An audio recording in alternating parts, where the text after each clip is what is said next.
lot of this isn't going to make sense to you, and I'm sorry about that. I'm just going to start at the beginning, with the house.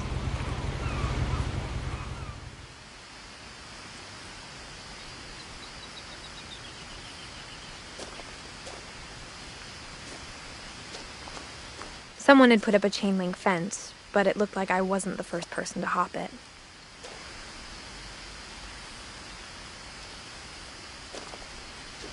My brother Milton disappeared when I was 4. It was like the house just swallowed him up.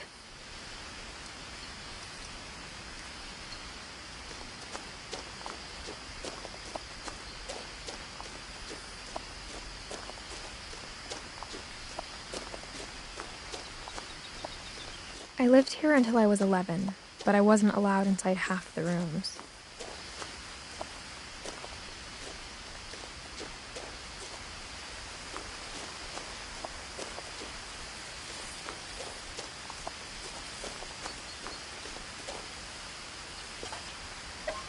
Inside the mailbox were bills from 7 years ago, marked urgent, open immediately.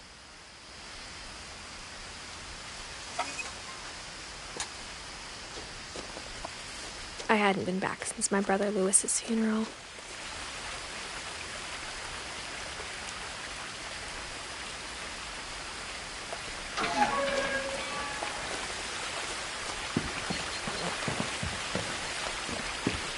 In her will, my mother left me a key, but didn't tell me what it unlocked.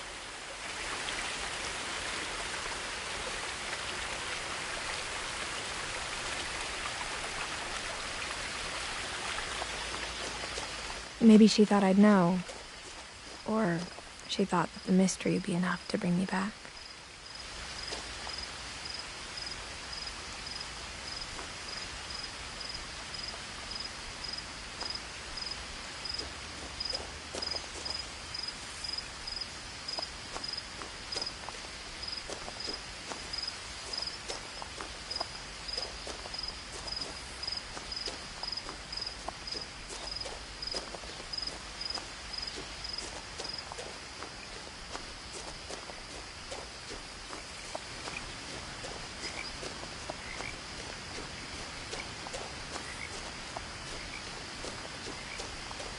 No one had driven this way in a long time, but I saw a few hoof prints.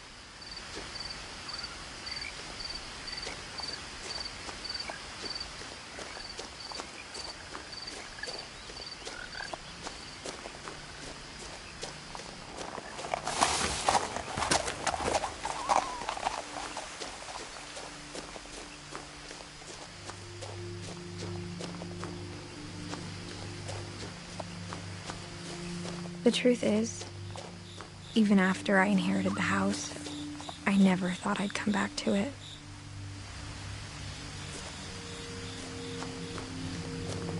But now I had questions about my family that only the house knew the answers to.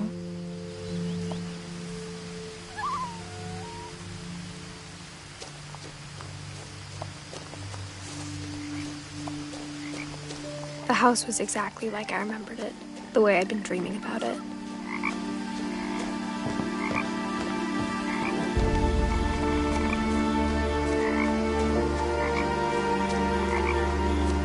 As a child, the house made me uncomfortable in a way I couldn't put into words.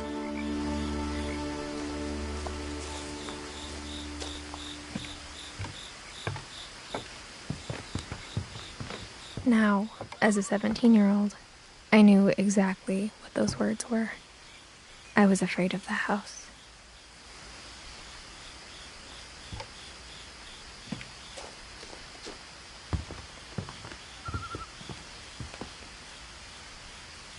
I hoped the key might unlock the front door. It didn't.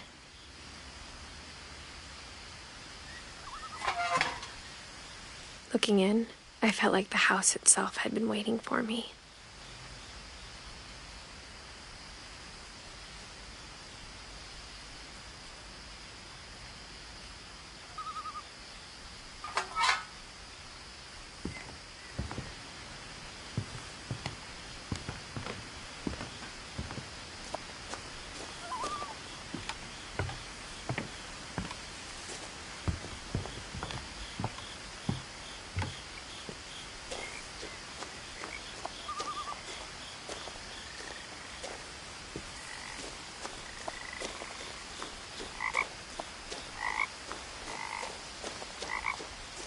asked Edie once about the dragon in the pond.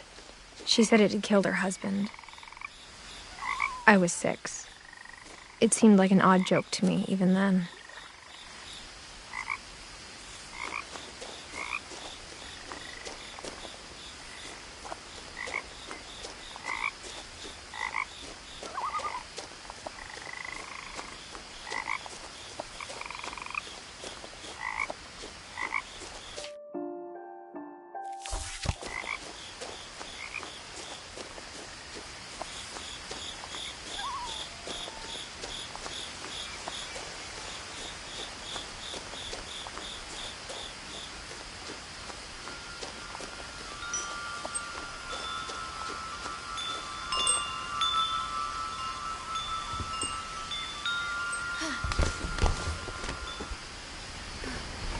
Crawling through the doggy door used to be a lot easier when I was 11.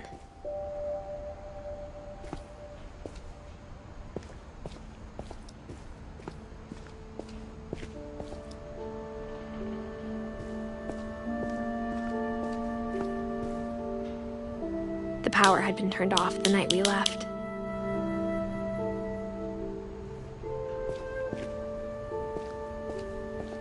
For the first time in years,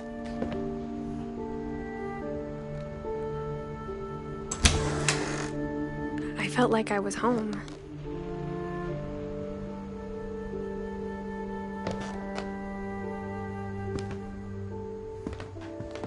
But instead of a family, there were just memories of one.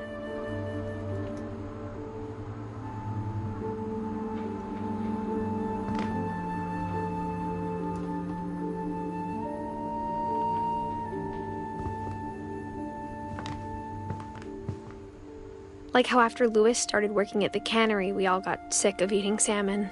Except our cat, Molly.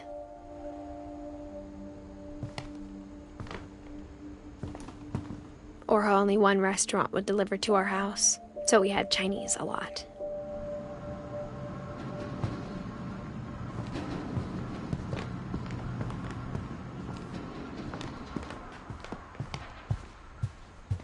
The table was still a wreck from the night we left.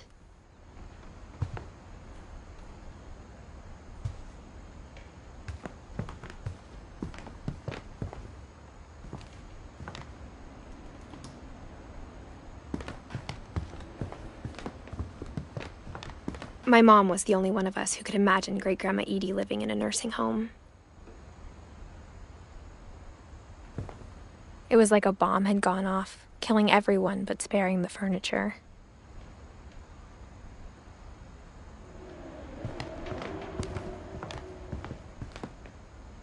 Nothing in the house looked abnormal.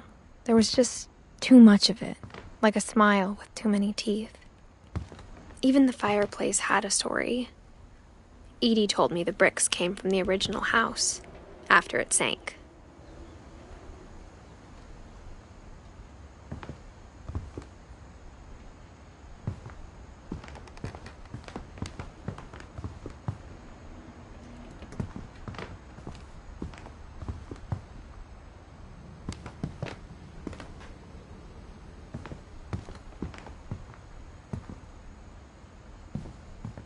Mom always told me to stay out of the basement, so I wasn't too surprised when the key didn't fit.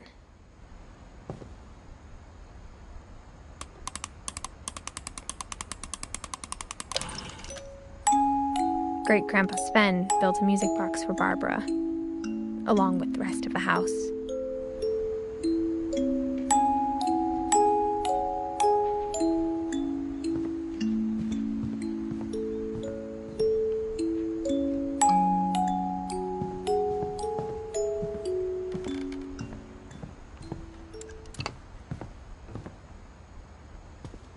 After Milton disappeared, Mom sealed up all the bedrooms.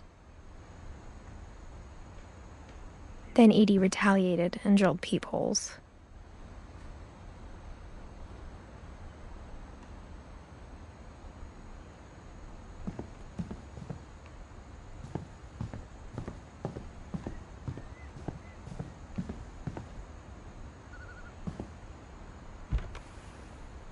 The last time I was in Edith Sr.'s room, I was 10 and she was painting my portrait.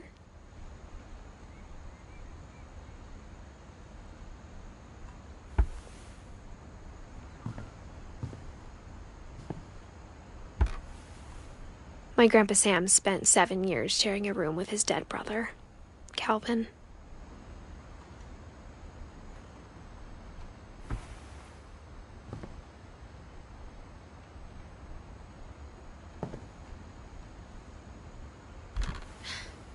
As a kid, I just assumed every house had peepholes and sealed rooms you weren't allowed inside of.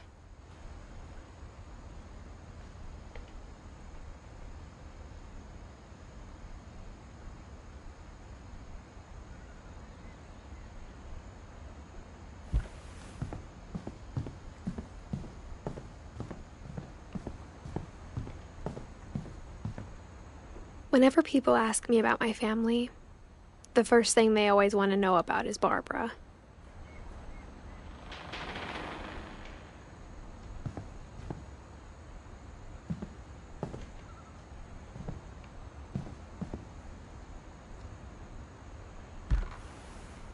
Barbara was a child star for 2 years, until America grew out of it.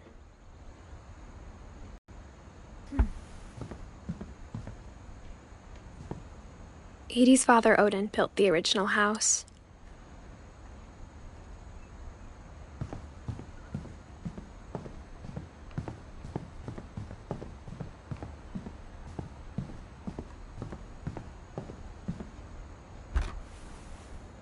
Molly always seemed like a girl I could imagine being friends with, if she hadn't died in 1947.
I spent a lot of time playing in Great Uncle Walter's room. I think my mom sometimes regretted not sealing it up.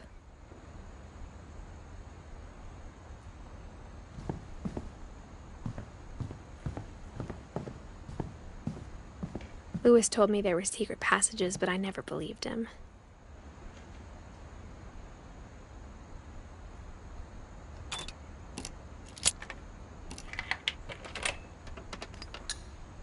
Turns out, my mom was really good at keeping secrets. Now it was time to find out what my mom had been afraid of.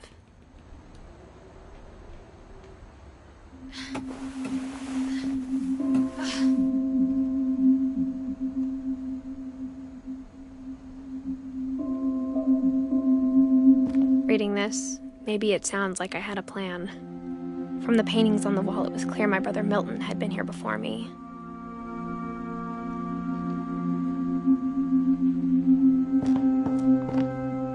But I had no idea what was behind that door.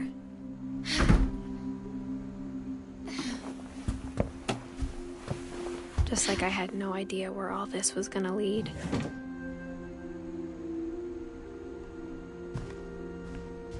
I grew up looking at Molly's room through the peephole.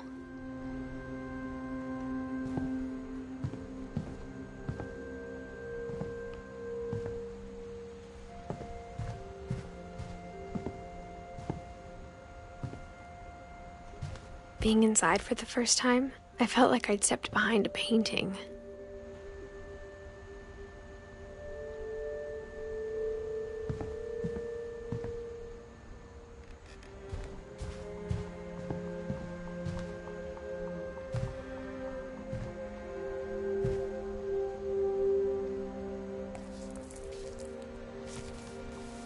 December 13th, 1947. But I wanted to tell somebody about what's gonna happen. It started when Mom sent me to bed without dinner. I woke up and I was starving, so I looked around for something to eat.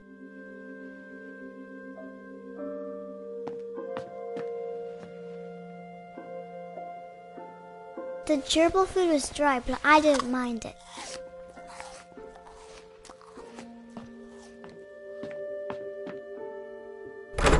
Mom, can I come out now? Sweetheart, it's late. Go to sleep.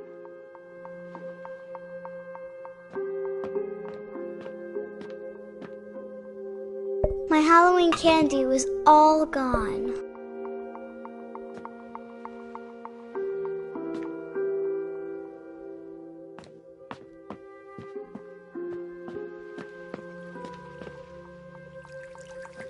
I thought about eating Christopher, but I held back.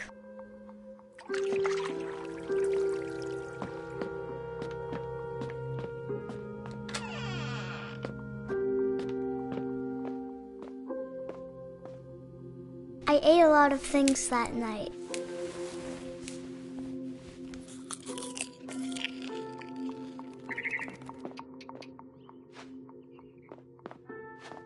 Then I heard chirping outside my window. It was a barn swallow going back to her nest.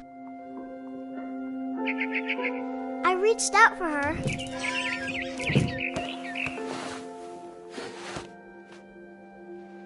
And suddenly,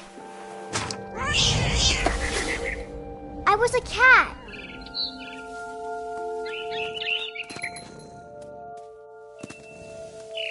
I tried to be quiet, but the bird was really scared.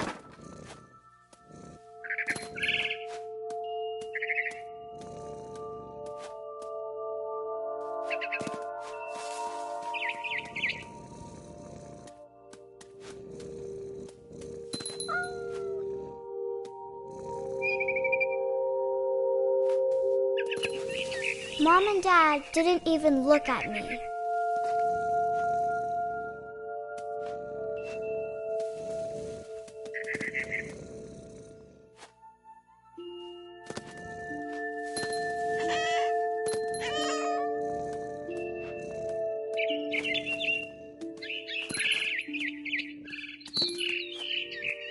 The babies were all gone.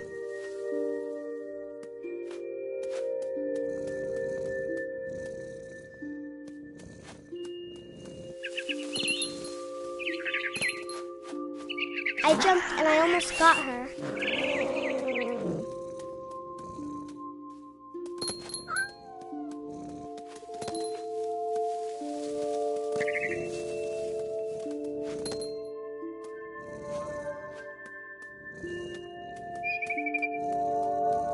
I could tell she was getting really tired. Now I was up in the big tree. I promised Dad I wouldn't climb it anymore. All I cared about was eating that mama bird. I gobbled her up.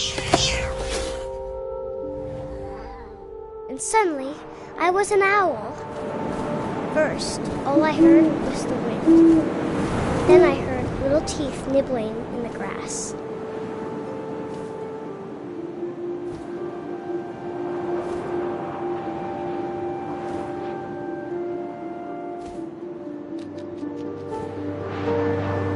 Rabbits.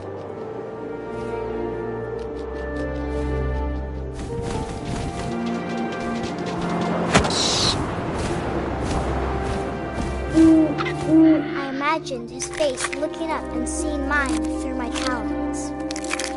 I swallowed him up, and I didn't chew one bit. Then I flew off to find something bigger.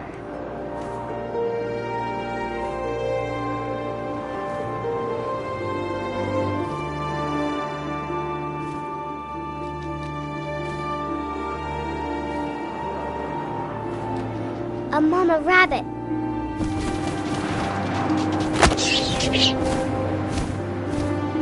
She was almost too big to carry. I started choking, but I couldn't stop eating. And suddenly, I was a shark.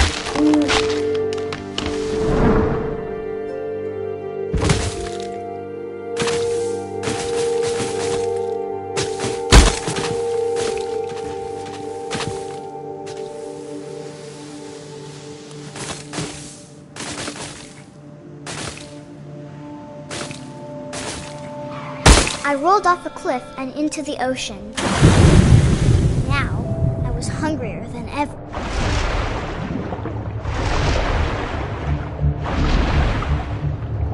I wanted fat, juicy seeds.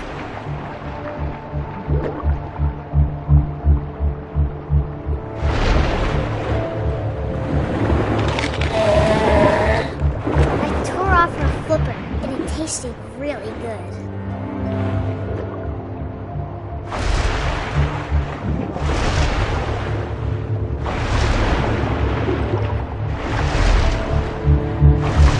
Grabbed on tight. When I was so hungry, I jumped out of the water. When I opened my eyes, everything had changed.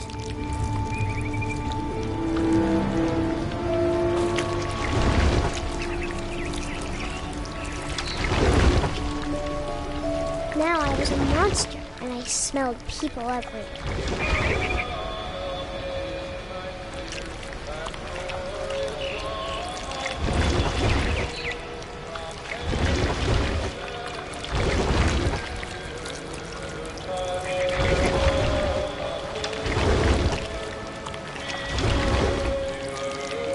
I was big, but I moved real quiet. Yes!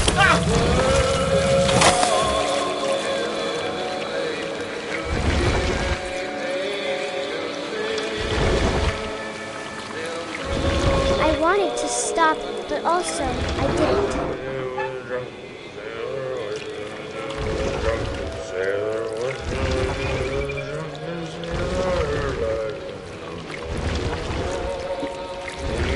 Belly was rusty, his belly was rusty, his belly was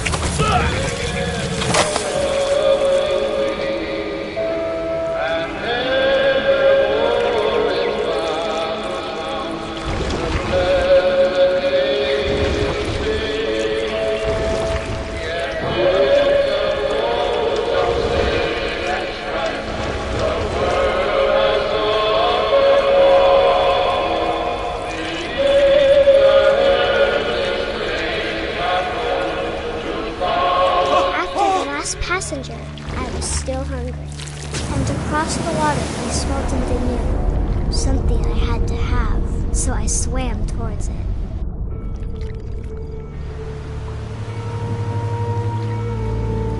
I slithered onto the sand, and the good smell went into an old pipe.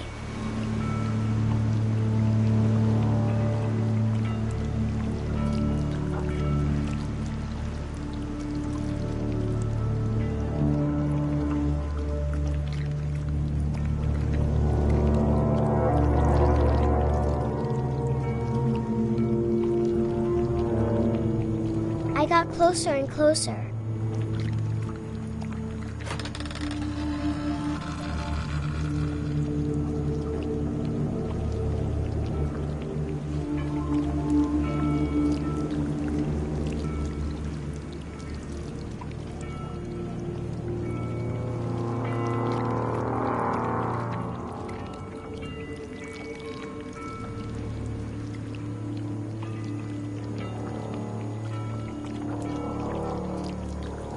All of my stomach started growling. And suddenly, I was me again. I held my breath for a long time, but I couldn't hear anything. I think it's waiting for me to fall asleep. But it's not going to wait much longer. It needs to feed, and we both know I will be delicious.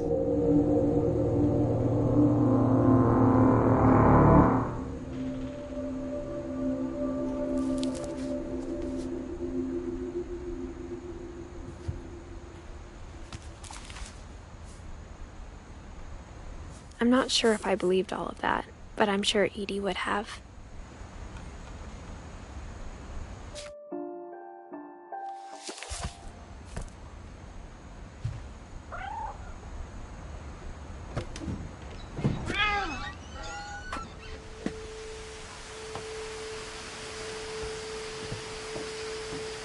This will be obvious later, but my mom never told me any of these stories. Edie would have, but Mom didn't like bringing up the past. Though, when we adopted a stray kitten, she was the one who named it Molly.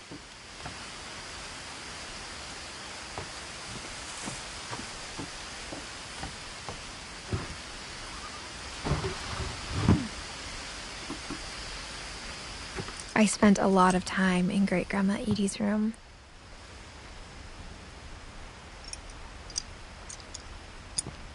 We got along, and it was a good place to hide from my mom.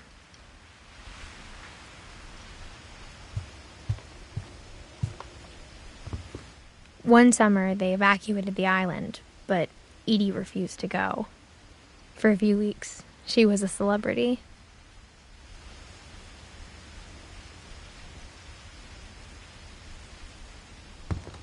When Edie told people Sven was killed by a dragon, she could also have said he was building a dragon-shaped slide that collapsed.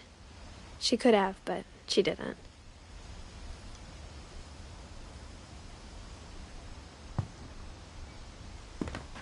Even in her 90s, sometimes Edie seemed a lot younger than my mother.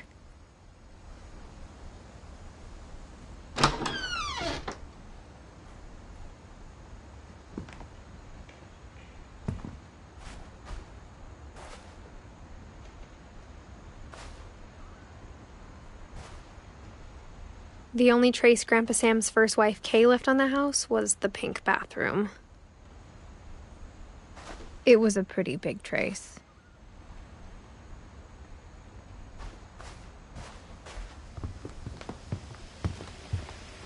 Edie knit me a new pair of gloves every year, just in time to replace the old ones. Louis died a week before we left, but Edie had already started to memorialize him.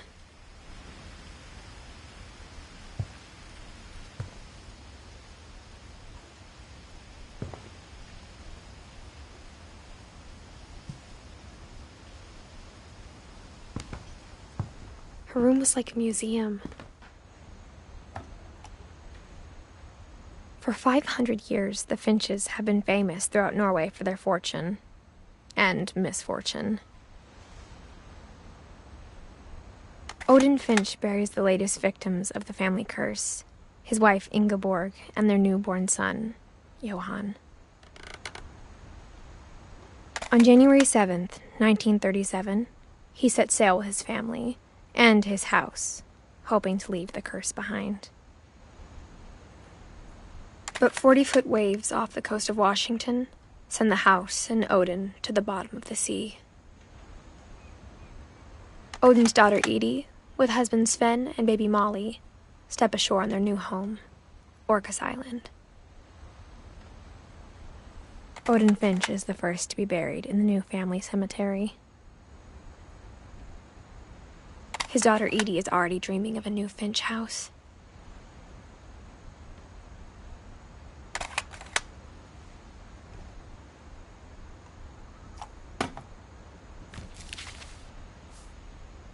Whatever's wrong with this family, it goes back a long ways.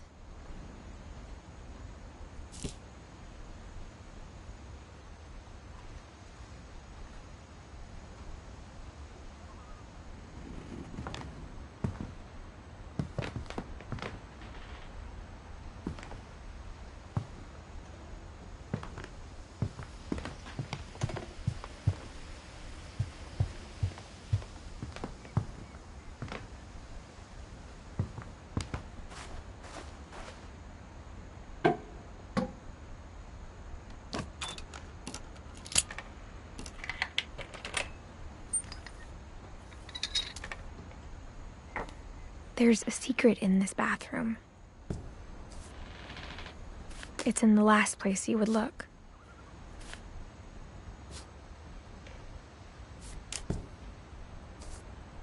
It isn't in the cupboard. It's hidden in this book.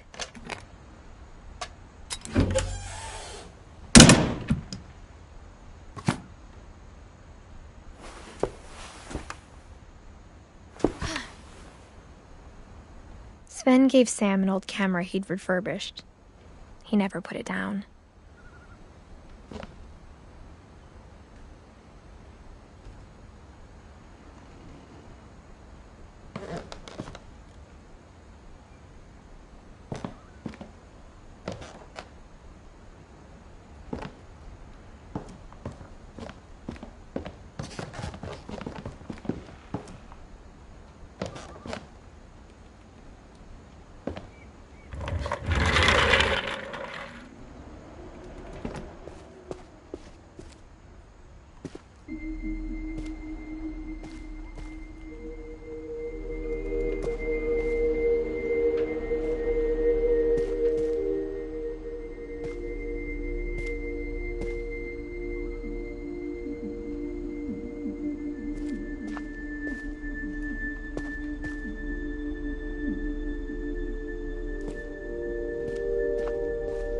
I knew Grandpa Sam had a twin, and that he never talked about him.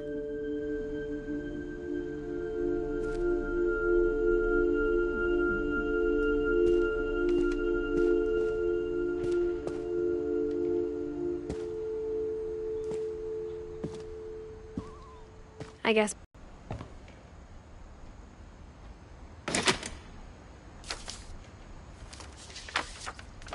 How I Want to Remember My Brother by Sam Finch.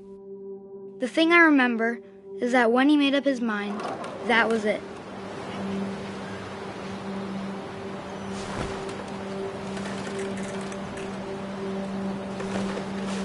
My brother said he'd die before he ate another mushroom, and he did.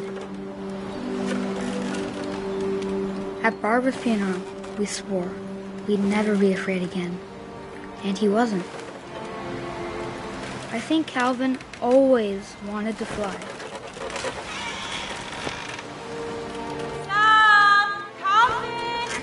Dinner's ready! Coming! But that day, he finally made up his mind to do it. I told him going around was impossible. Maybe if I hadn't said that,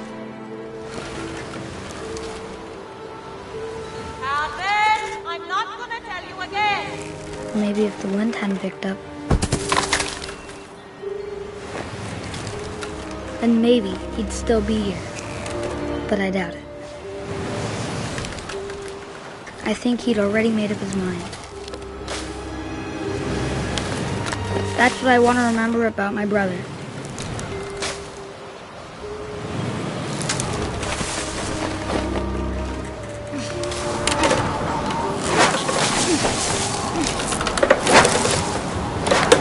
The day he made up his mind to fly. And he did.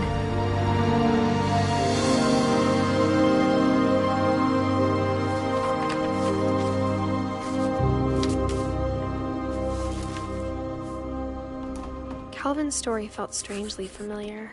When I was younger, I remember trying to do the exact same thing.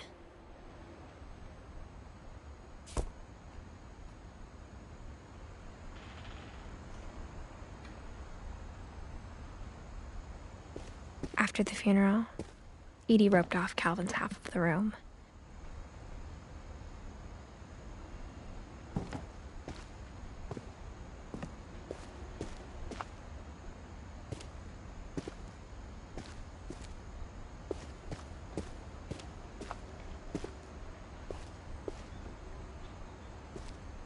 Mom said Grandpa Sam enlisted at 18 and never set foot in the room again.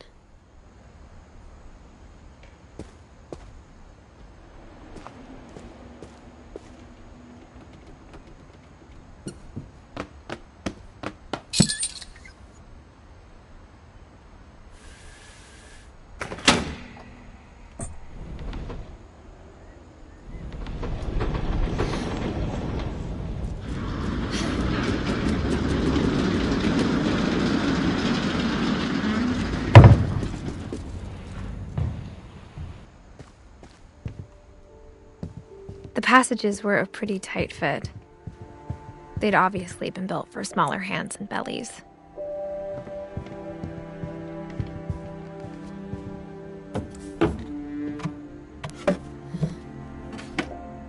Growing up, I always thought of Barbara as a child star.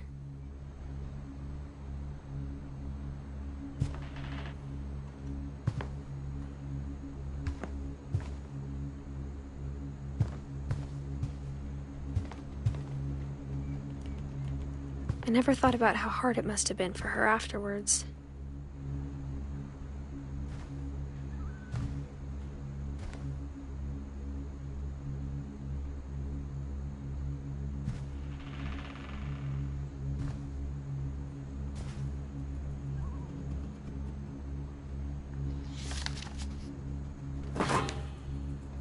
Of all the stories people wrote about Barbara's death, I'm surprised Edie saved this one.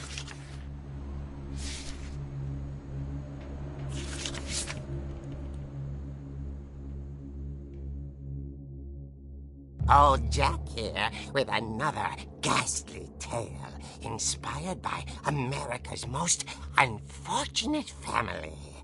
I'm calling it The Surprise Ending of Barbara Finch.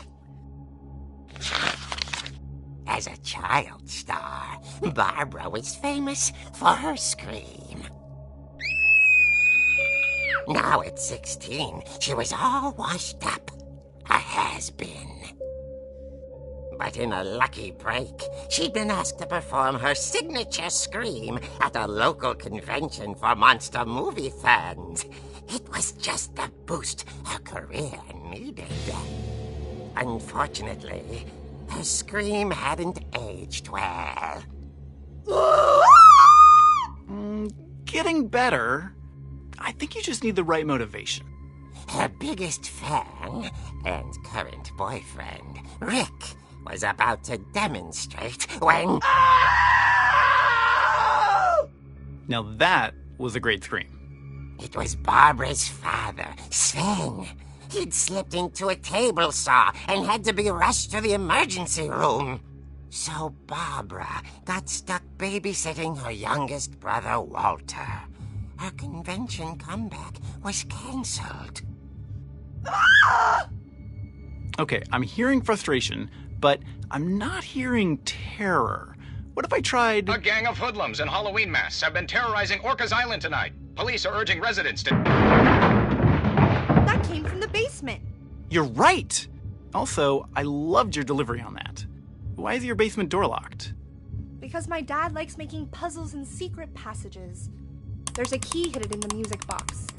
The secret is to keep winding and winding until finally the key pops out. Thanks, babe. I'll be back in a sec. 20 minutes later, Rick hadn't returned. So Barbara went to look for him, right on cue. She reached for the music box. And as she wound the key, she listened for Rick, but the house was silent.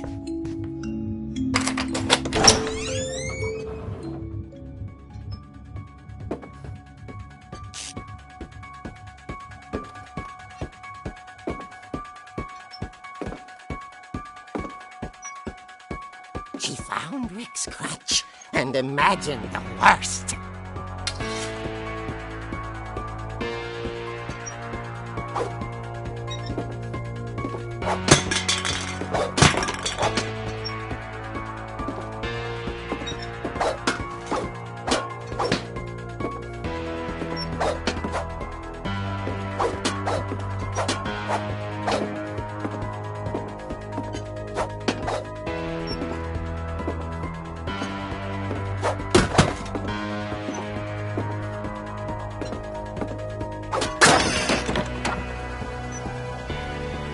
The gang's leader is the infamous Hookman killer, Dr. Carl Hamill, who impaled and then ate his family 10 years ago tonight.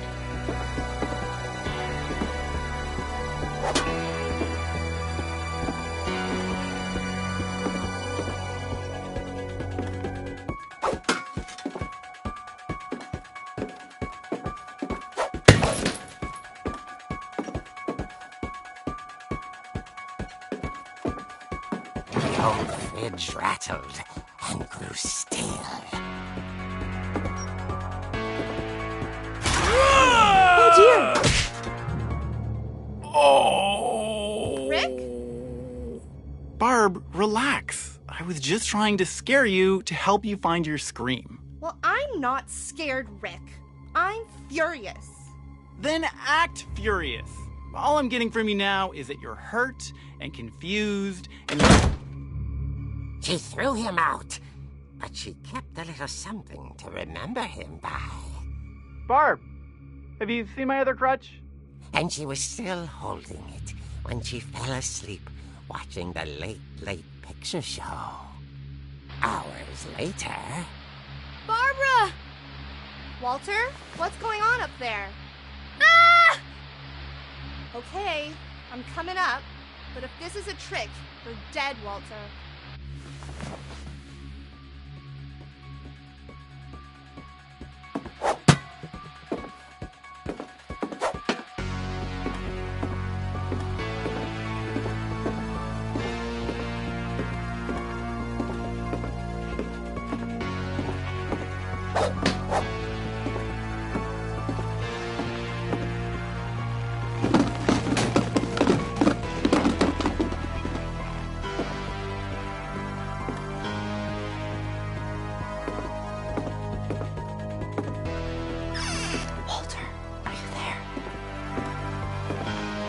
Walter had vanished, but his bedside radio was still on. Orcas Island police describe the man as 6 feet tall, with a steel hook for a hand. Residents are urged to lock all doors and windows and notify the police of any suspicious activity. Barbara turned, saw the hook man, and was speechless. He was quite smashing. When he was, he couldn't get enough of Barbara. Okay, Barbara, there's gotta be another way out of here.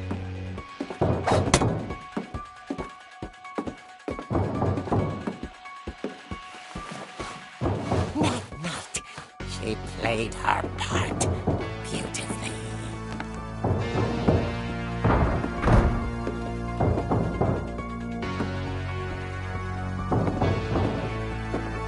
Molly's door hadn't been opened yet.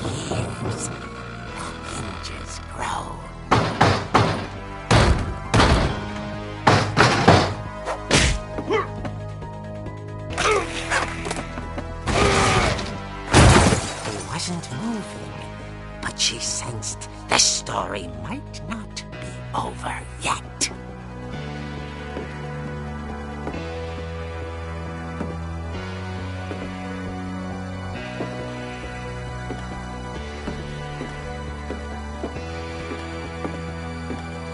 The hookman had vanished.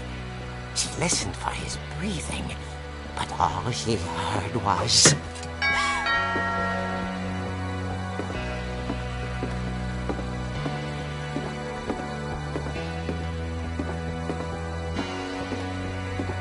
At the door, she heard whispering. It was coming from inside the house.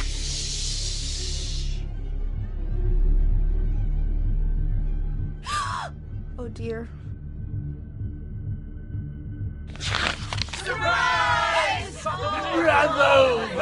You were wonderful. The monsters had come to surprise her. For Barbara, it was a dream come true. Then she saw what kind of monsters they were, and she realized what was about to happen. She was going to be famous. And with her final breath, Barbara Finch gave the performance of her life.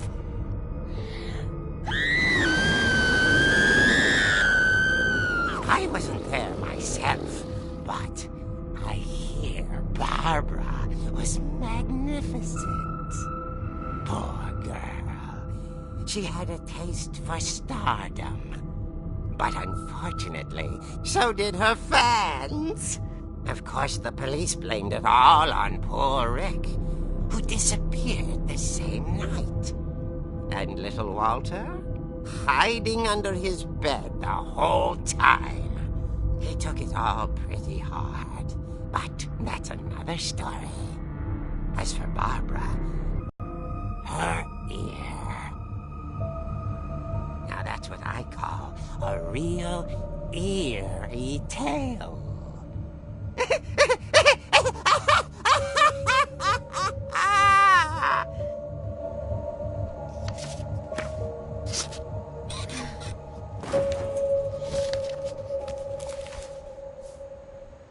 Edie told me all Barbara wanted was to be remembered, as absurd as that comic was. Maybe what Edie saw was a happy ending.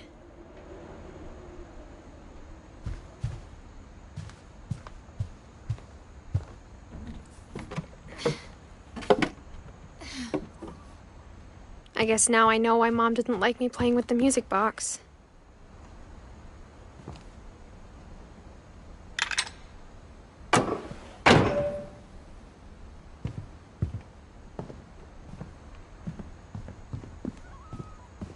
Mom must have locked the third-floor stairs on the night we left.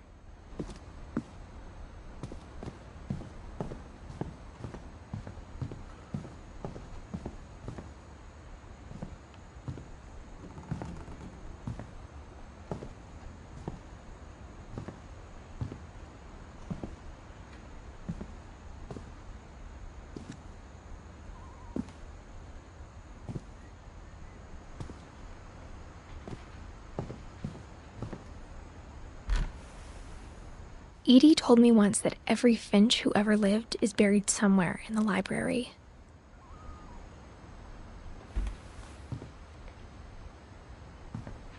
My mom wasn't much of an optimist, but she never stopped believing that my brother Milton was alive.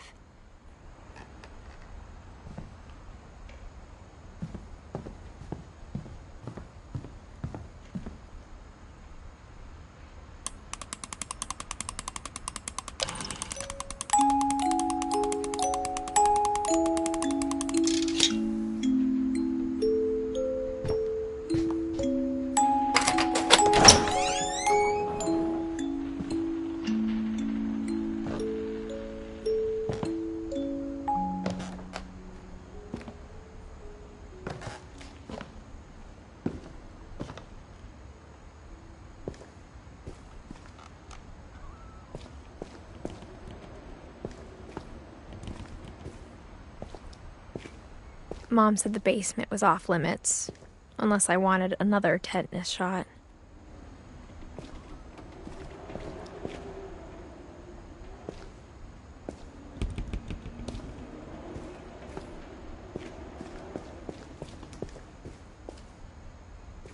I saw Edie sneak down to the basement once, carrying packages.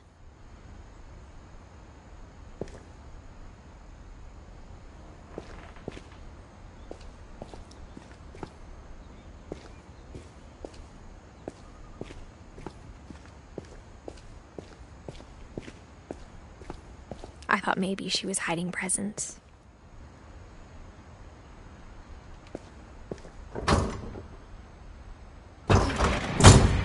It turned out she was hiding a lot more than that.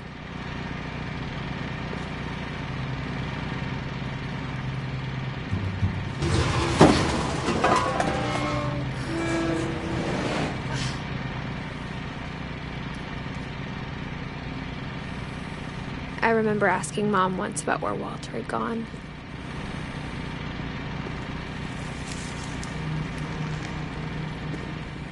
She said after Barbara died, he got as far away as he could.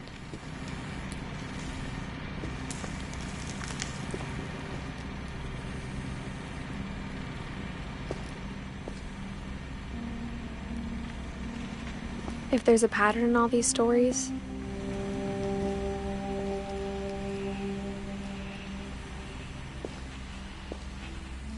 I think it's that none of us has gotten very far.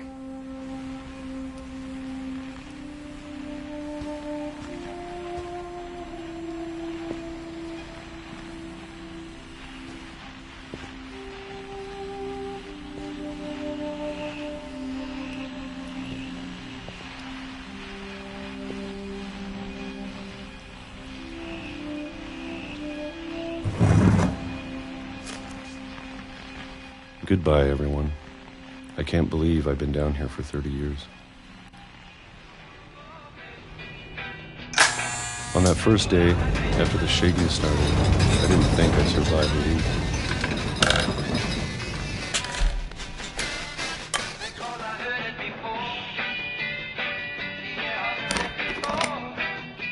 But after a few days, I settled into a routine. That's what kept me sane. Having a schedule, living for today. I always expected to be dead tomorrow. But if you wait long enough, you get used to anything.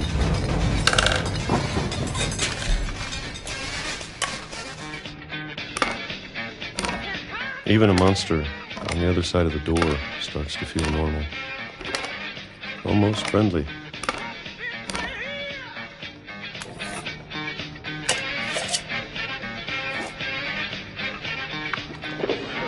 And then one day, everything just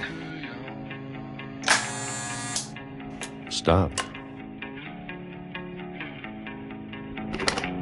Whatever that thing was, it was gone. Maybe it got tired of waiting. Or maybe I just got tired of being afraid.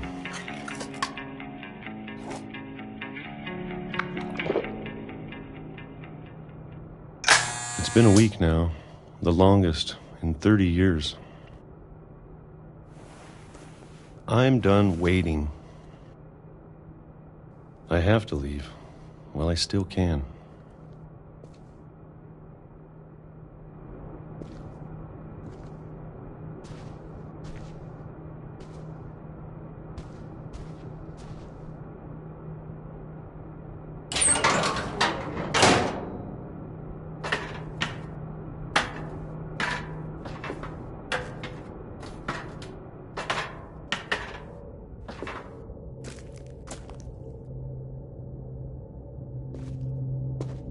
I know it's out there, somewhere.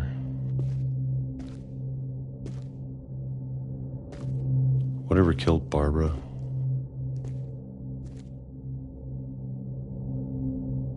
And Molly. And Calvin.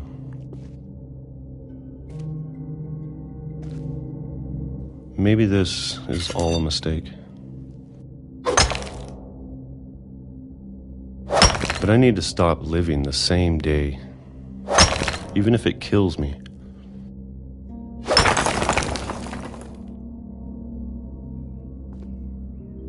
Whatever's out there, I want you to know I'm ready for it.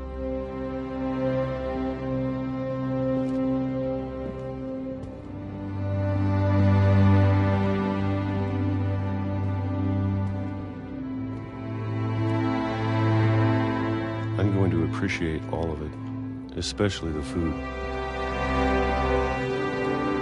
I don't mind if I only have a year left. Or a month. Or a single week. I'd be happy with one new day.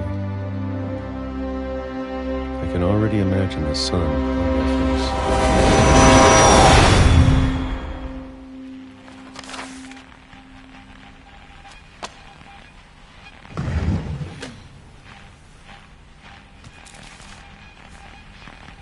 Walter died when I was 6. I can't believe my mom never told me he was down here.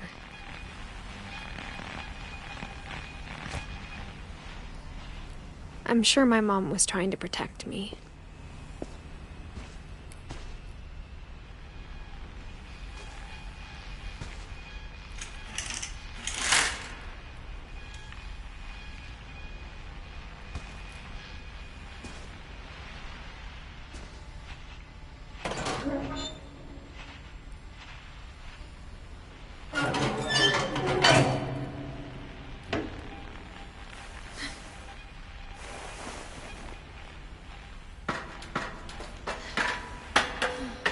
Maybe she was afraid I'd end up like Walter.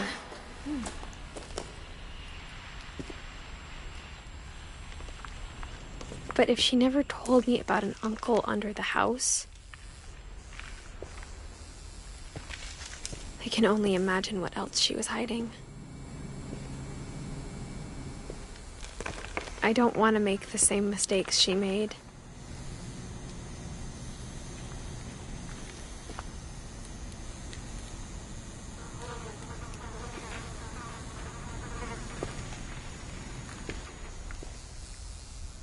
Trying to bury something that's still alive.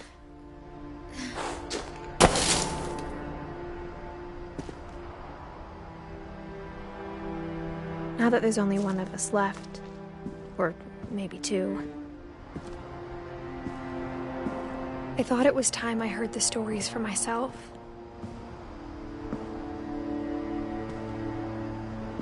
And found out what happened to everyone else.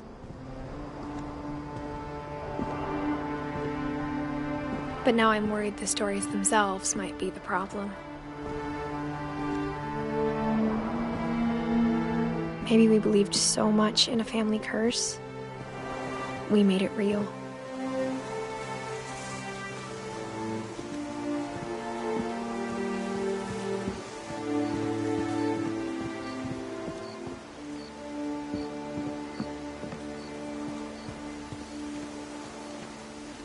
I don't know if I should even be writing this.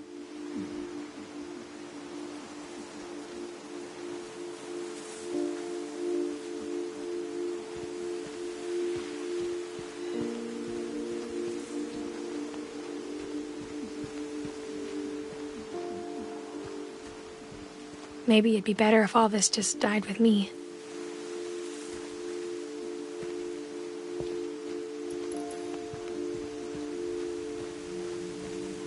But I thought you should know about your family.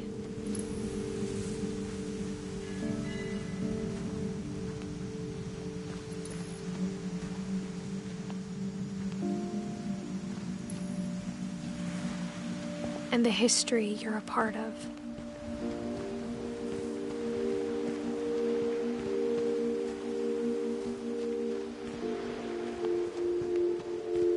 Though to be honest, I feel as lost as you probably do right now.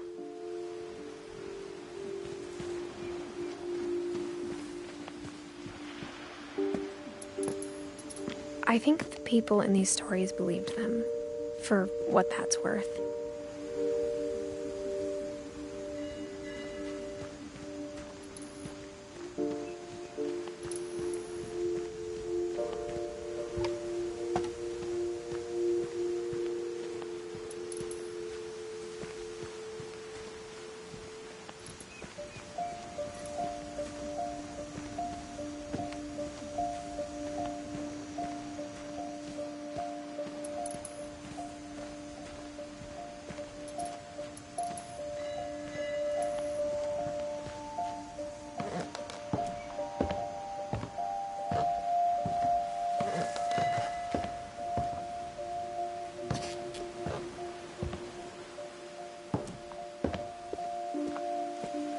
You look at the house, had that history of imagination and stubbornness and madness. Any of it seems possible.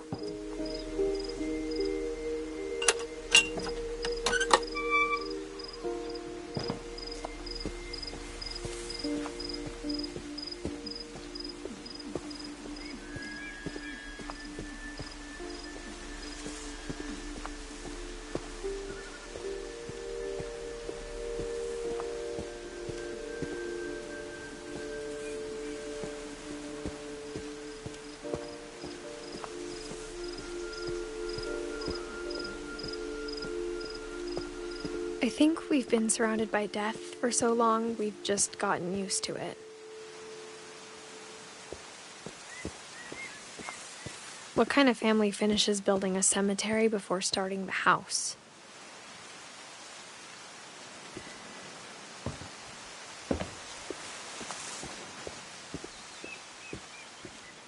It's embarrassing for me to admit this, but the pet cemetery made me more uncomfortable than the human one. 3 of the gerbils were mine, and 2 had been my fault.